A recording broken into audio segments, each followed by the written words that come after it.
आशीर्वाद से सारा कुछ पार हो जाएगा। बस आप लोगों का प्यार बना रहे। और हमारे सुशील सिन्हा सर भी बहुत ही ये जान लीजिए कि पूरी उत्तर प्रदेश की प्राइवेट डॉक्टर की रीढ़ की हड्डी है, एकदम जान लीजिए। इनसे ज्यादा इस इलाहाबाद जिले को कोई संभाल नहीं सकता सर। और आप हैं और माननीय सुशील जी हैं, सबके सहयोग से हम लोग इस वैश्विक महामारी को पूरा अंत तक खत्म करेंगे। जी डॉक्टर साहब, धन्यवाद। आप और किसी का कोई विषय मुझे लग रहा है कि रह गया हो तो कुछ बोलना हो तो बोले, नहीं तो मैं ज्यादा समय नहीं लूंगा। जी कम समय में ही आप सब लोग। जी भाई साहब, हाँ जी भाई साहब, आपको अपना प्रणाम।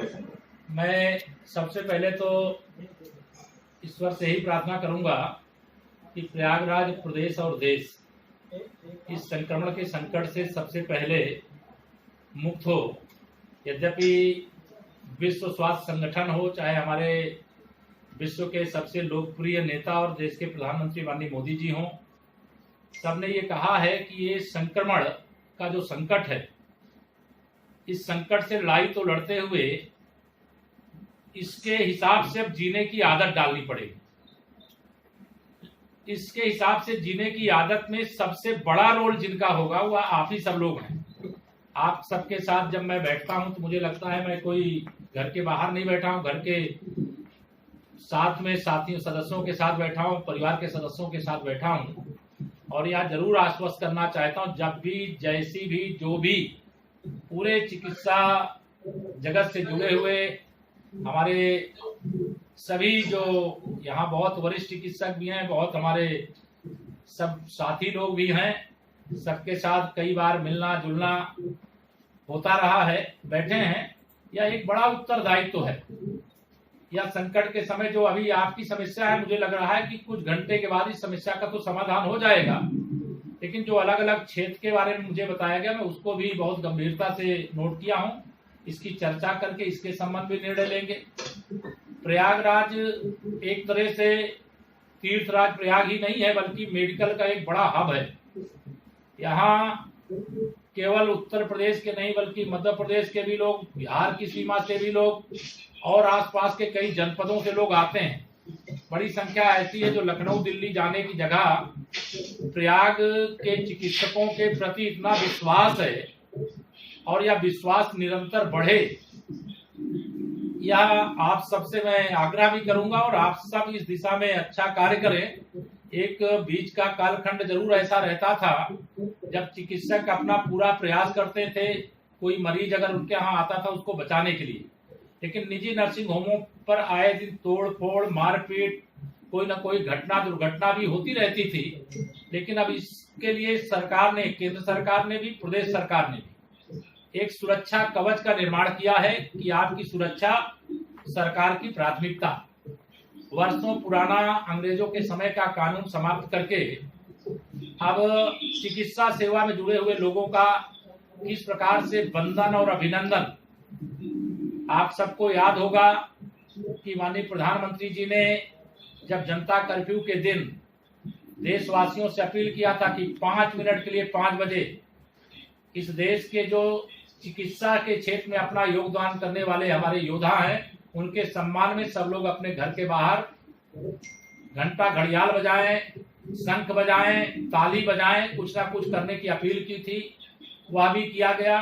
देश की वायुसेना ने, देश की थल सेना ने, देश की सारी सेनाओं ने मिलकर के जिस प्रकार से आकाश से पुष्प वर्षा करके सम्मान देने का काम किया है, मैं समझता हूं कि यह अपने आप में विशेष तौर से चिकित्सा क्षेत्र से जुड़े हुए, चाहे वो चिकित्सक हों, चाहे नर्सिंग सेवा से हों, चाहे पैरामेडिकल के लोग हों, और चाहे चिकित्सालय में सफाई का काम देखने वाले सफाई कर्मी हों, और चाहे एम्बुलेंस के चालक जो हैं वो चालक हों, मैं समझता हूं सबके प्रति देश बहुत सम्मान के भाव से उठ करके खड़ा हुआ है।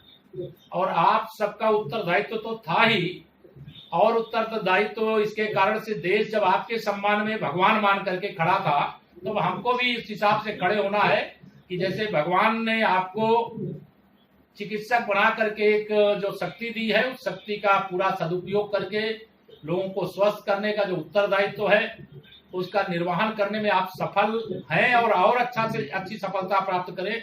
जैसे डॉक्टर प्रकाश खेतान जी का नाम आता है, गिनीज बुक का अवार्ड आपने अर्जित किया है। मैं तो चाहता हूं कि विश्व के बड़े से बड़ी संस्था का जो भी अवार्ड है वह देश के चिकित्सकों के साथ साथ प्रयाग के चिकित्सकों को भी लगातार प्राप्त हो, ऐसी मेरी कामना है। और मैं उसमें आपके गौरव गरिमा के हिसाब से जो भी सहयोग कर सकता हूं वो करूंगा।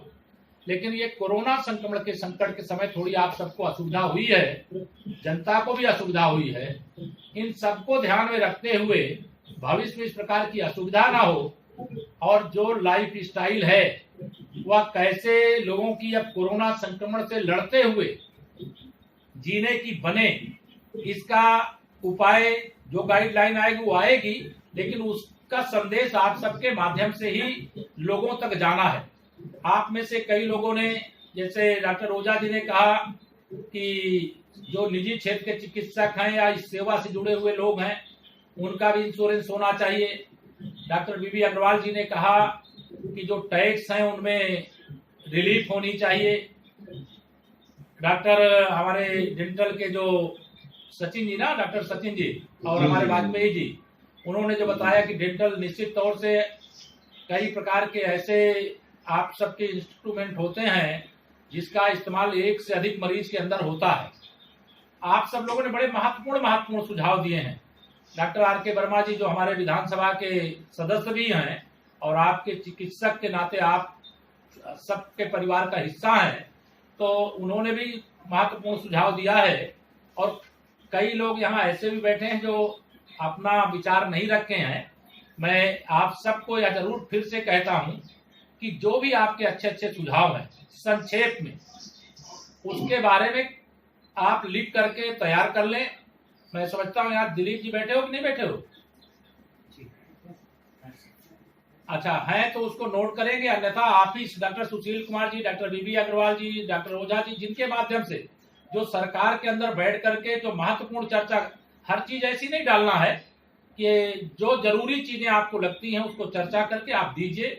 निश्चित तौर से उसकी चर्चा करेंगे और उसके समाधान के लिए पूरा प्रयास करेंगे। और ये प्रयागराज के लिए नहीं बल्कि ये पूरे प्रदेश के लिए हो जाएगा, ऐसा एक रास्ता निकलेगा। और आने वाला समय मुझे लगता है कि चिकित्सा के क्षेत्र में सरकार का सबसे अधिक फोकस रहेगा। और अगर सबसे अधिक फोकस रहेगा तो आप सबका, मतलब सभी चिकित्सा बने, केवल ये जो हमारे यूनानी हैं या अन्य हैं उनका सबका भी जोड़ करके मैं बताता हूँ, केवल ये नहीं कि जो हमारे मेडिकल से जुड़े हुए केवल हैं उन्हीं का, सबको मिलकर के प्रयागराज को एक बड़े हब के रूप में भविष्य में तैयार करना है कि अगर हमें सेवा करने का मौका प्रयागराज में लोगों का मिलता है तो ये सौभाग्य मान करके, क्योंकि आने वाले समय में, मैं आज ये विषय नहीं है लेकिन बहुत जल्दी ही प्रयागराज का एक बहुत शानदार इनर रिंग रोड बनेगा। और उस इनर रिंग रोड में चाहे मध्य प्रदेश से कोई आए, चाहे छत्तीसगढ़ से आए, तो चाहे फतेहपुर की तरफ से आए, तो चाहे प्रताप, चारों तरफ से आने वाले लोग उस रिंग रोड में शहर में प्रवेश किए बगैर पहुंचेंगे। तो भविष्य की कुछ कार्य योजना हम लोग तैयार कर रहे हैं और आप सबकी जो आज की चर्चा, उस चर्चा के आधार पर सरकार के माध्यम से जो कदम उठाना है वो सब व्यवस्था कराते हुए, ये जरूर मेरी भविष्य की कल्पना है कि प्रयागराज प्रदेश और देश का एक महत्वपूर्ण केंद्र है और भी महत्वपूर्ण केंद्र बने, इसके लिए हम सब प्रयास कर रहे हैं।